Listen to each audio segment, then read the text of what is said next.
What's going on, Colts Nation? I appreciate you joining me for another video where today we're talking about the Colts 53-man roster. All the roster cuts had to be done by 4 o'clock. We finally got the information on who made the roster and who didn't. There were a lot of cuts that had to happen today, over 20 overall, and a lot of them we kind of expected, right? We've talked about this on the channel of who we think is going to make it, who isn't.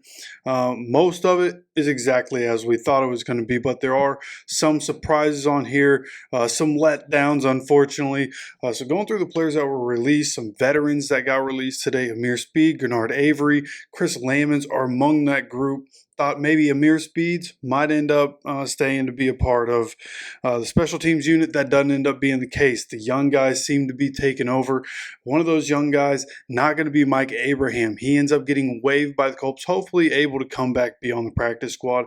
Again, somebody that I think can fill in for Kenny Moore. Whenever Kenny decides to hang it up or if he moves on after his current contract, Mike Abraham, I think, can be the slot corner of the future for the Colts. But we're going to have to see. Maybe somebody else picks him up because of how he performed in the preseason. But hopefully, again, he's able to come back, be on our practice squad.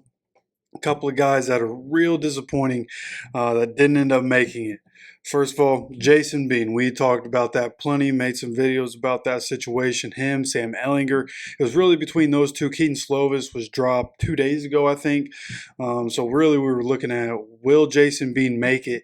And unfortunately, that's not the case. I thought he could end up being the future backup for AR. Joe Flacco obviously not going to stick around forever. Sam Ehlinger, we know we're going to get with him, so it's not like he's going to be the future behind Anthony Richardson. And maybe we can have it to where Jason Bean ends up on the practice squad. There are a lot of guys. You can only put 16, I believe, on the practice squad. So who are they going to decide to choose, right? There were some of the people that got released that they're definitely looking to bring back. I know they were talking about Jake Witt, probably going to come back on the practice squad. Eric Johnson, same with him. Jonah Lalu, the 7th round pick for the Colts this year, could come back on the practice squad. So plenty of options, but I hope Jason Bean is one, and I hope, a part of me hopes that Evan Hull is able to come back on the practice squad. He got waived by the Colts.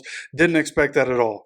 I thought for sure we'd take 4 running backs in. The way they're constructing the team this year, they're sacrificing one of the running backs. We had 4. I'm pretty sure we took 4 running backs every week last year. This year it's going to be 3. Tyler Goodson, Trey Sermon, Jonathan Taylor are the 3 running backs on the Colts roster. 3 quarterbacks: Sam Ehlinger, Joe Flacco, Anthony Richardson. The 6 wide receivers that we've talked about. The 4 tight ends with Jelani Woods going on season-ending IR. The 4 tight ends that we'd expect with Will Mallory making it onto the roster. And then as we sit here, I'm looking at this. You got, of course, the 5 starters for the offensive line. Looks like we're taking 10 guys on the offensive line this year.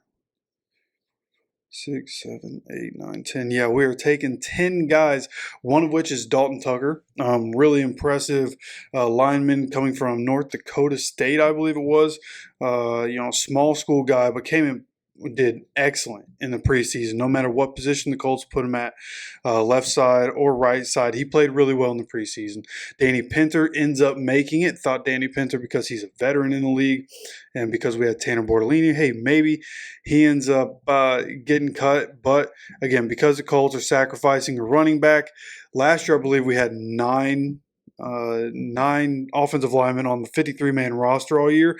This time we have 10. So sacrificing some in some places on the offense to bring in some of the young guys.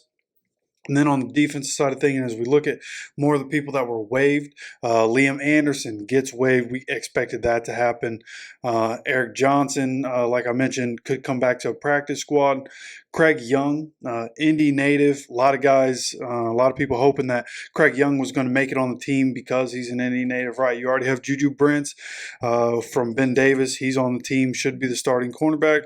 Would have been nice to have another one, but maybe he ends up on the practice squad. A freak athlete. Craig Young is a freak athlete, so it'd be cool if he could stay on the practice squad. We know that Chris Ballard and his staff do an excellent job of drafting linebackers. There's just some about Chris Ballard and drafting linebackers. They're all really good. Even the depth guys that we have on the roster right now are really good. So we'll see. Can Craig Young be a guy someday? Maybe. We have Zaire Franklin, EJ Speed.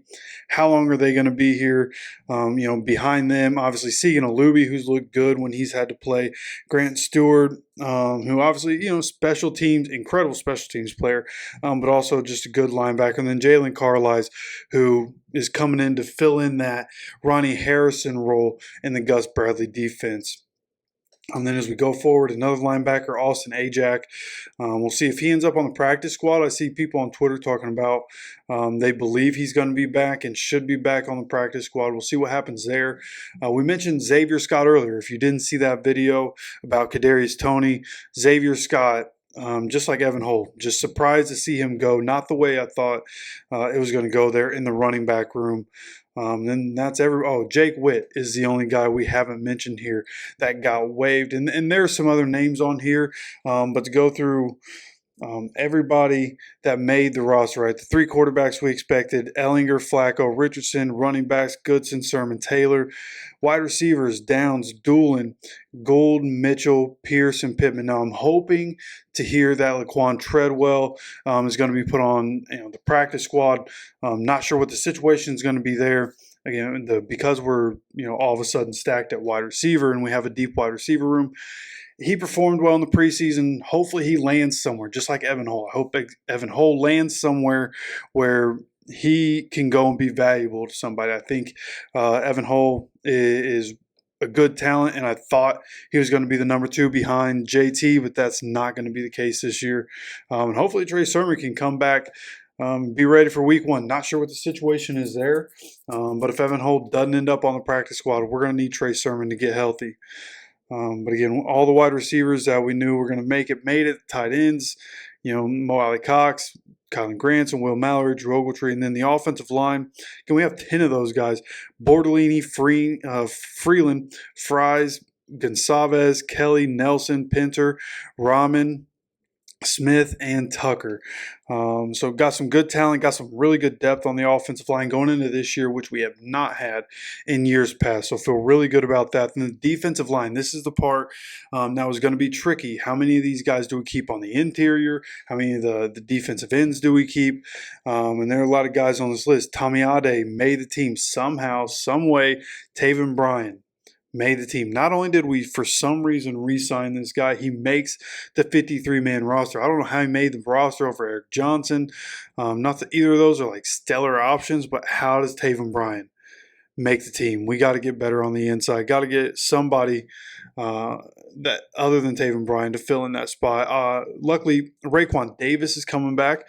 He was able to start coming back to practice right there at the tail end of training camp. So having him back is going to be nice. DeForest Buckner, obviously. Isaiah Land did make the team. There was some speculation. Would he make the team? Would he have to end up on the practice squad? Somebody that had 19 sacks in the last year of college, and shout out to Ralph for giving me that stat. I didn't know that, and now he's in his second year and looks like he could be a good part of the rotation. He looked really good in the preseason, so Isaiah Land ends up making the team. Obviously, Latu also making the team. Taekwon Lewis, Dio Dingbo, Kwity Paye, Grover Stewart. Those are the defensive linemen we're taking into the season, and the only one that I don't like there is Taven Bryan. I think you could have kept a running back like Evan Hull and gotten rid of Taven Bryan, but hey, they have a plan for what they want to do. We'll see how it works out in season. Linebackers, we already mentioned Carlisle, Franklin, Alubi, Speed, and Stewart. And then from the cornerbacks, we do end up only taking 5. I thought, maybe we sacrifice something. We end up taking 6 and have some depth at that position, but they do go with 5, which is what we had speculated on. Is DJ Baker, Juju Brents, Dallas Flowers, Jalen Jones, and Kenny Moore in the slot. So we're not deep at the position. So hopefully our guys are able to stay healthy this year, right? Last year at Juju, missed most of the year. Dallas Flowers missed most of the year. So need these guys to stay healthy this year, and hopefully they're able to perform well. I think Juju and Jalen can be good as the starters with Kenny Moore in the slot. But again, not much depth behind them, and hopefully our guys can stay healthy. For safeties, the other big question on this roster, you have Julian Blackmon, Nick Cross. We knew those guys were going to make it. The other guys are Rodney Thomas, Trevor Denbo, somehow making it, this coaching staff. Gus Bradley loves him some Trevor Denbo. Chris Bauer loves Trevor Denbo. I turn on the tape and I don't see it. Like, he's good on special teams, I guess, but I just don't see it with Trevor Denbo, but he does make the team again this year in the special teams. Matt Gay, Luke Rhodes, Rigoberto Sanchez, exactly how we thought it would go. And then in the coming days, we're going to be paying attention. Who's going to be brought back to be on the practice squad? Who's out there that was waived or cut that the Colts could pick up? There are plenty of those, right? We just had the video earlier about Kadarius Toney, and there's more videos like that that I've already, planning out some things I want to talk about, some guys that I think we could go after to upgrade positions. I don't think we're done at running back. I don't think we're done tweaking the roster, and there is some flexibility here, right? A guy like Taven Bryan, you can get rid of him, bring in somebody else that could be valuable. So plenty to look for in the coming days. Again, practice squad, guys that we can pick up, guys, hey, maybe we trade for a guy. So go ahead, make sure you're subscribed, have notifications on so you get notified when any of these videos come out. Going to keep dropping them over the next few days as the updates are coming out, and I'll push those out to you as soon as I possibly can. Obviously have the day job, so I'll get content to you guys as soon as I possibly can. But of course, I appreciate you stopping by for another video, and as always, take care of yourself, take care of each other, and go Colts.